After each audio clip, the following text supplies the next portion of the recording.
जय हिंद मित्रांनो, आपल्या यूट्यूब चॅनलवर मी सर्वांचं मनापासून स्वागत करत आहे। आजच्या या व्हिडिओच्या माध्यमातून आपण अत्यंत जास्त महत्त्वाचा प्रश्न पवित्र पोर्टल रजिस्ट्रेशनच्या वेळेस विचारला जात आहे।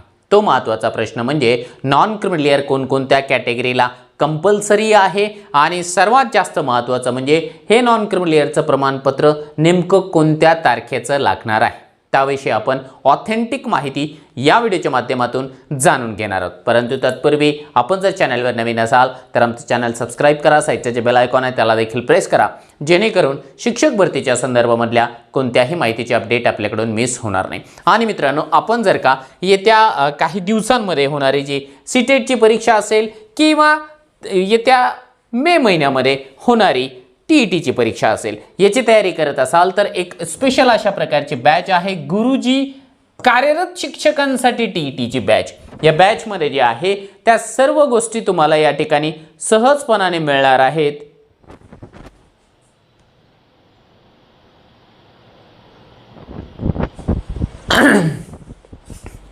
या बॅच मध्ये जे आहे टीईटी परीक्षेसाठी आवश्यक असलेल्या सर्व विषयांचे daily live lecture, recorded lecture, PDF notes, test series आणि महाराष्ट्रामधली टॉपचे एज्युकेटर्सची टीप अशा सगळ्या बाबी सहजपणाने मिळणार आहे। याच्या व्यतिरिक्त सीटेटची जी बॅच आहे ती देखील अवेलेबल आहे। 8 फेब्रुवारीला याची परीक्षा होणार आहे। आपल्यापैकी कुणाला जर का याचं मार्गदर्शन हवं असेल तर आपण एकच काम करायचं आहे, प्ले स्टोअरला जाऊन मास्टर टीचर हे जे प्लॅटफॉर्म आहे, ॲप्लिकेशन आहे, डाउनलोड करून घ्यायचं आहे। चला आता आपण जाऊया आपल्या महत्त्वाच्या मूळ मुद्द्याकडे। मूळ मुद्दा आपला काय आहे की नॉन क्रिमिलियर नेमकं कोणाकोणाला लागू आहे। तर बघा, कास्ट सर्टिफिकेट तर बाकी सर्वांनाच लागू आहे ज्यांना कॅटेगरीचा लाभ घ्यायचा आहे, परंतु जे उमेदवार या ठिकाणी जे आहे ओपन कॅटेगरीचे आहेत त्यांना नॉन क्रिमिलियर लागत नाही। जे उमेदवार या ठिकाणी ईडब्ल्यूएस कॅटेगरीशी बिलॉंग करतात त्यांना लागत नाही। जे एससी कॅटेगरीचे उमेदवार आहेत त्यांना आणि एसटी कॅटेगरीचे उमेदवार आहेत त्यांना, एवढ्या प्रकारच्या उमेदवारांना एनसीएल लागत नाही। ठीक आहे, एनसीएल लागत नाही। याच्या व्यतिरिक्त जेवढ्या कॅटेगरीचे उमेदवार आहेत त्या सर्वांना नॉन क्रिमिलियर कंपल्सरी लागतं। हा झाला महत्त्वाचा मुद्दा। आता पवित्र पोर्टलवरती आपल्याला या ठिकाणी कास्ट सर्टिफिकेट तर अपलोड करायचंच आहे, त्याच्यासोबत नॉन क्रिमिलियर देखील अपलोड करायचं आहे। आता नॉन क्रिमिलियर जे आहे बऱ्याच वेळा 3-3 वर्षाचं देखील आपल्याला पाहायला मिळतं। आता 3 वर्षाचं का असतं? काही नॉन क्रिमिलियर आपल्याला 2 वर्षाचं आणि काही नॉन क्रिमिलियर आपल्याला 1 वर्षाचं पाहायला मिळतं। मग हे अशी तफावत का बरं असते?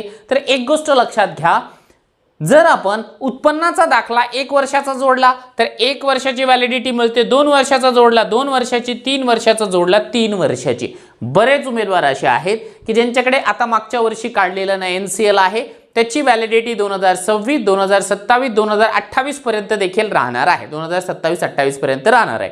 मग त्यांच्याकडे त्या प्रकारची व्हॅलिडिटी असेल। आता पवित्र पोर्टलला रजिस्ट्रेशन करत असताना आपल्याला नेमकं कोणत्या तारखेचं हवं आहे त्या संदर्भामध्ये ना एक नोटिफिकेशन मित्रांनो या ठिकाणी आलेला आहे पवित्र पोर्टलला। ठीक आहे, पवित्र पोर्टलच्या ऑफिशियल वेबसाईटला जे काही नियमावली सांगण्यात आलेली आहे त्या बाबतीमध्ये पॉइंट नंबर 10 सर्वांनी वाचावा। ज्यांना नॉन क्रिमिलियर लागू आहे त्या सर्व उमेदवारांनी वाचावा असं मला या ठिकाणी वाटतंय। का बरं?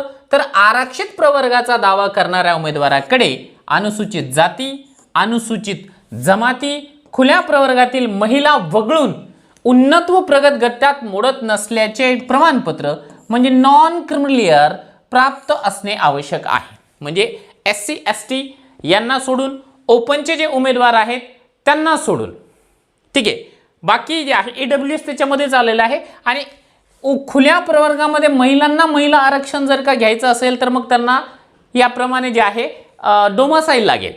आता हे लागणार कधीचं ते समजून घ्या। ते लागणार कधीचं त्या संदर्भात आहे 11 नंबरचा पॉइंट।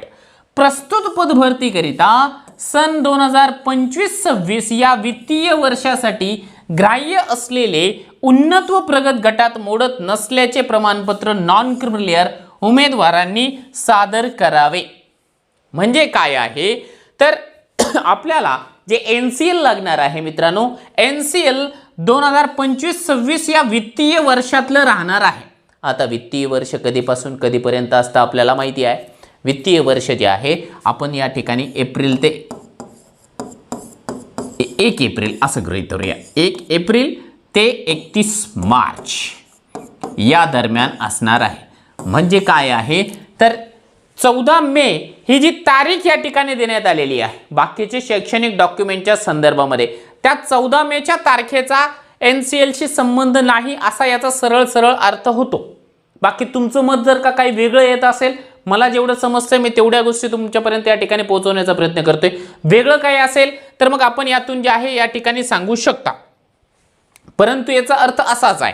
आता याच्या व्यतिरिक्त आपण जेव्हा डेमो बनवला आहे मित्रांनो, आपला जो डेमो आहे की पवित्र पोर्टलवर रजिस्ट्रेशन कसं करायचं आहे त्याला आतापर्यंत खूप सारे उमेदवारांनी या ठिकाणी पाहिलेला आहे।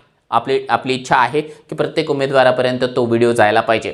त्यामध्ये जर आपण एक्सपेरिमेंट्स म्हणून जे आहे जी 14 मे 2025 ही जी तारीख आहे याच्या नंतरच्या तारखेचं, म्हणजे आजच्या तारखेचं जर का टाकलं, समजा आज आहे 17 डिसेंबर 2025, आजच्या तारखेचं जर NCL त्या ठिकाणी अपलोड केलं तर तो अपलोड घेतो। याचा अर्थ काय आहे, या तारखेचं NCL चालतंय, म्हणजे आजच्या तारखेचं NCL चालतंय। ज्यांचं मागच्या वर्षी काढलेलं आहे, ज्याची व्हॅलिडिटी 3 वर्षाची आहे, ते देखील चालतंय। आता याच्या व्यतिरिक्त जर आपण बघितलं ना, समजा माझं या ठिकाणी आपण म्हणूया ग्रॅज्युएशन आहे, साधारणपणाने आपण असं गृहीत धरूया की ग्रॅज्युएशन आहे बाबा, ग्रॅज्युएशन माझं आत्ताच्या महिन्यामध्ये झालेलं असेल तर ग्रॅज्युएशन जे आहे आजच्या तारखेचं तो घेतच नाही। कारण काय, त्या ठिकाणी एरर येऊन जातो, ती विंडो जी आहे एरर दाखवते की बाबा या तारखेच्या नंतरचं जे डॉक्युमेंट आहे तुमचं चालणार नाही। म्हणून आपण जे आहे बिंदास राहा।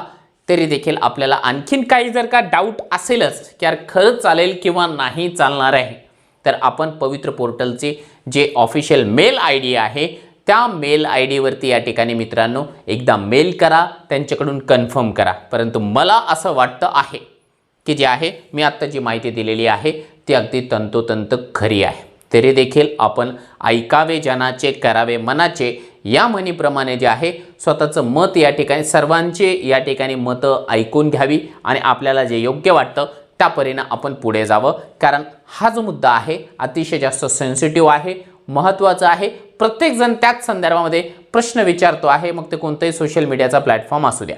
याच्या व्यतिरिक्त जर आपल्या मनामध्ये काही शंका असेल, प्रश्न असेल तर खाली व्हिडिओच्या खाली कमेंट बॉक्समध्ये कमेंट करा, मी माझ्या परीने त्यांना उत्तर देण्यासाठी किंवा त्याच्यावरती व्हिडिओ बनवण्यासाठी प्रयत्न करेल।